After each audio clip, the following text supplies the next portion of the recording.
బంగ్లాదేశ్ కన్నా ఘోరాలు జరుగుతాయి, ఇక్కడ పాకిస్తాన్ కన్నా ఇంకా ఎక్కువ ఘోరాలు జరుగుతాయి. కాచుకొని ఉన్నారు, కాచుకొని. ఆస్తులు వేరు, ఆత్మగౌరవం వేరు. నీ కళ్ళ ముందే కన్న కూతుర్ని, కళ్ళ ముందే నీ కన్న కొడుకుని, ప్రేమగా పెంచుకున్న కొడుకుని పోటీ చేస్తుంటే, లేదు ఒక అమ్మాయిని 20 మంది చేసి రంపాల మీద పోస్తుంటే, లేదు భర్తని చంపి ఆ రక్తంలో బియ్యం భార్యతో తినిపిస్తుంటే, నేనైతే భరించలేను. ఈరోజు వెస్ట్ బెంగాల్లో అందమైన హిందూ అమ్మాయిలందరినీ భర్తలను చంపేస్తామని బలాత్కారాలు చేసి, లేదు బంగ్లాదేశ్ లాంటి ఏ తప్పు చేయను 25 ఏళ్ళ దీపు చంద్ అని బిడ్డని 2000 మంది తండ్రి చంపి పానంతో ఉండగా తగలబెట్టడం.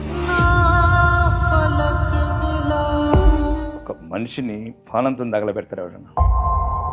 ఈ సెక్యులర్ నా ఎన్నడో ఒక్కసారి మీ కుటుంబాలలో అట్లాంటి ఘటనలు జరుగుతూ ఏర్పడుతుందిరా. 6 నెలల గర్భవతిని ఓడి చేశారు పాత బస్తీలో, 3 నెలల పాపను ఓడి చేశారు కత్తులు. ముస్లింస్ ఎట్టున్నారు, ఎన్ని ఇచ్చినా వాడు మతాన్ని కోటేసుకుంటున్నాడు. వాడు బంగారం ఇచ్చినాడు ఒకటి ఆడికేస్తాడు. నీకేం పుట్టిందిరా? ఏమైనా పోయినారా? అక్బరుద్దీన్ అసదుద్దీన్ పోయి ఏమైనా పని చేయంగా చూసినారా? మున్సిపల్ ఫోన్ చేసినరా? ఒకరికన్నా రూపాయి సాయం చేసినరా? ఈరోజు 22 పార్టీలు ఉన్నాయి, మరి ఒక్కడు ఓడు అయోధ్య, ఒక్కడు ఓడు కుంభమేళకు. మరి నాకుతారు కదా ఇప్పుడు రంజాన్కి ఇట్లా కిందికి మీద నాకుతారు మోసేస్తుంది. నాకు 80%, 85% హిందువుల మీద ఇంత నిర్లక్ష్యం ఎందుకు? మేమేం పాపం చేసినాం? ఎందుకు మతం చూసుకుంటా కల్మ దళితని చంపేసినారు చదవకపోతే పాలకంలో? మేమా వాళ్ళ ప్యాంట్ టిప్పుకునే తప్పుతారా? ఇదేందండి? ఇదెక్కడి వైద్యము? ఇదెక్కడి మతము? ఇది మతం. ఆడబిడ్డల నొసటి పొట్టండి నిమిషంలో 26 మందిని చంపేసింది. ఏం చేసారు వాళ్ళు పాపం? మా దేశం, మా కాశ్మీర్ ఎక్కడ పోయి బతుకుతారండి హిందువులు? ఎక్కడ బతకాలా చెప్పండి? కల్మ చదవకపోతే కాల్చి పడేస్తారా?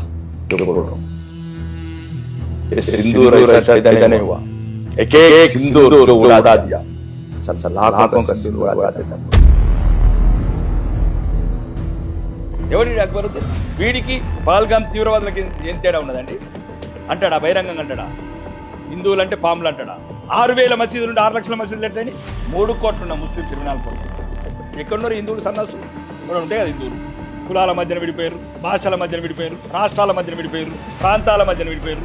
కుక్కలు చింపిన విస్తరి కొడుకులారా హెలికాప్టర్లు చాటాలు కొనుక్కుంటున్నారు కదరా, 100 కొద్ది ఎకరాలు బంగ్లాలు. ఒక్కసారి బంగ్లాదేశ్ వెళ్ళిన ఒక్కసారి పాకిస్తాన్ వెళ్ళిరండి రా, హిందువుల పరిస్థితి ఎట్లుంది? పార్లమెంట్ సభ్యుడు ఎడుతున్నారా పాకిస్తాన్ పార్లమెంట్ 9 సంవత్సరాల బిడ్డని పోతారు.